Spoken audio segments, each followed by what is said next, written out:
السلام عليكم ورحمة الله وبركاته نحمده ونصلي على رسوله الكريم أما بعد فأعوذ بالله من الشيطان الرجيم بسم الله الرحمن الرحيم رب اشرح لي صدري ويسر لي أمري واحلل عقدة من لساني يفقهوا قولي ربنا زدنا علما اللهم فقهنا في الدين آمین یا رب العالمین۔ آغاز ہوتا ہے ہمارا رکوع نمبر 12 سے۔ اللہ تعالیٰ ارشاد فرماتے ہیں وَإِذْ أَخَذَ رَبُّكَ مِن بَنِي آدَمَ مِن ظُهُورِهِمْ ذُرِّيَّتَهُمْ وَأَشْهَدَهُمْ عَلَىٰ أَنفُسِهِمْ۔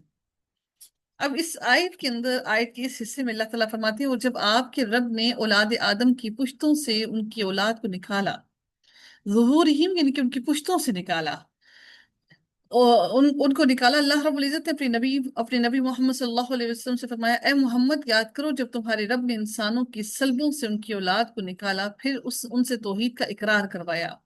وہ اقرار کیا تھا؟ وَأَشْهَدَهُمْ عَلَىٰ أَنفُسِهِمْ أَلَسْتُ بِرَبِّكُمْ، اور ان کی جانوں پر انہیں گواہ بنایا کہ کیا میں تمہارا رب نہیں ہوں۔ اللہ تعالیٰ نے ان سب سے اس بات کا اقرار کرا لیا تھا کہ اللہ تعالیٰ ہی ان کا رب اور سچا معبود ہے اور اس کے سوا کوئی بھی عبادت کے لائق نہیں ہے۔ اللہ تعالیٰ نے انسان کو اسی فطری توحید پر ہی پیدا کیا ہے، اور پھر رب کائنات سورہ روم میں بھی فرماتے ہیں کہ چنانچہ آپ یکسو ہو کر اپنا رخ دین پر قائم رکھیں۔ اللہ تعالیٰ کی فطرت ہے جس پر اس نے ان لوگوں کو پیدا کیا۔ اللہ تعالیٰ کی تخلیق میں کوئی تبدیلی نہیں، یہی سیدھا دین ہے، لیکن اکثر لوگ اس کو نہیں جانتے ہیں۔ میرے رب نے آگے ارشاد فرمایا وَأَشْهَدَهُمْ عَلَىٰ أَنفُسِهِمْ، اور ان کی جانوں پر انہیں گواہ بنایا، اور انہیں ان کے اپنے اوپر ہی گواہ بنایا، یعنی جو وہ کر رہے ہیں ان کو ان کی اپنی ذات پر ہی اللہ تعالیٰ نے گواہ بنا دیا۔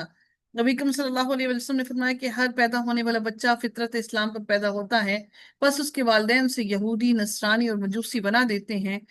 جیسے کہ جانور کے پورے اعضاء والا جانور پیدا ہوتا ہے، کیا تمہیں ان میں کوئی کچے ہوئے عضو والا جانور معلوم ہوتا ہے؟ پھر سیدنا ابو ہریرہ نے کہا اگر تم چاہو تو یہ آیت فطرت اللہ التی فطر الناس پڑھ لو، یعنی اے لوگو اللہ تعالیٰ کی بنائی ہوئی فطرت یعنی دین اسلام کو لازم کر لو جس پر اس نے لوگوں کو پیدا کیا ہے۔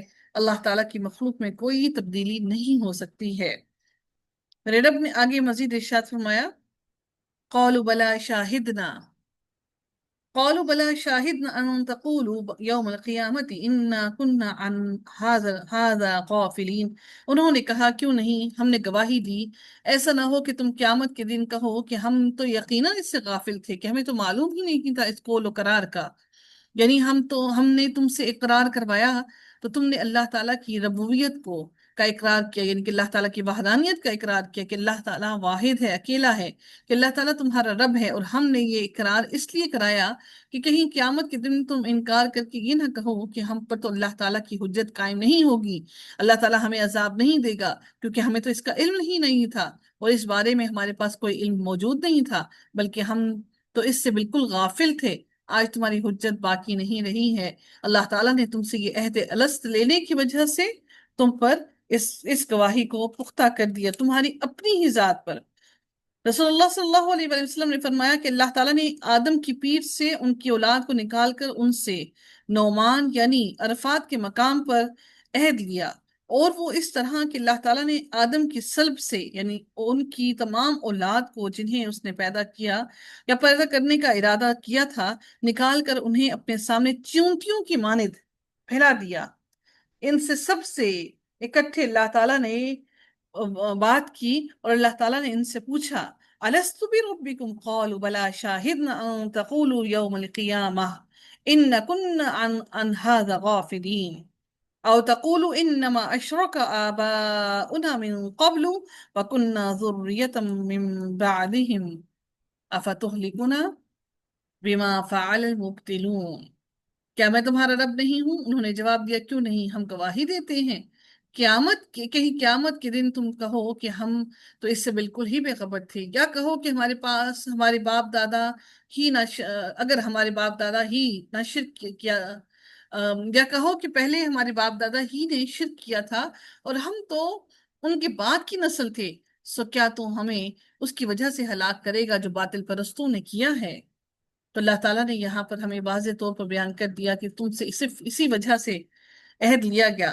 پھر رب نے اگلی آیت میں ارشاد فرمایا او تقولو أو تقول إنما أشرك آباؤنا من قبل وكنا ذرية من بعدهم أفتهلكنا بما فعل المبطلون، یا تم کہو کہ اس سے پہلے ہمارے باپ دادا نے شرک کیا تھا اور ہم تو اس کے بعد کی ایک نسل تھے، تو کیا تو ہمیں اس کی وجہ سے ہلاک کرے گا جو باطل پرستوں نے کیا، یعنی جو ہمارے باپ داداؤں نے کیا۔ اللہ تعالیٰ نے ان کے پاس ایمان بھیجنے کے بعد ان کو واضح طور پر بیان کر دیا کہ اب تمہارے پاس بھاگنے کا کوئی راستہ موجود نہیں۔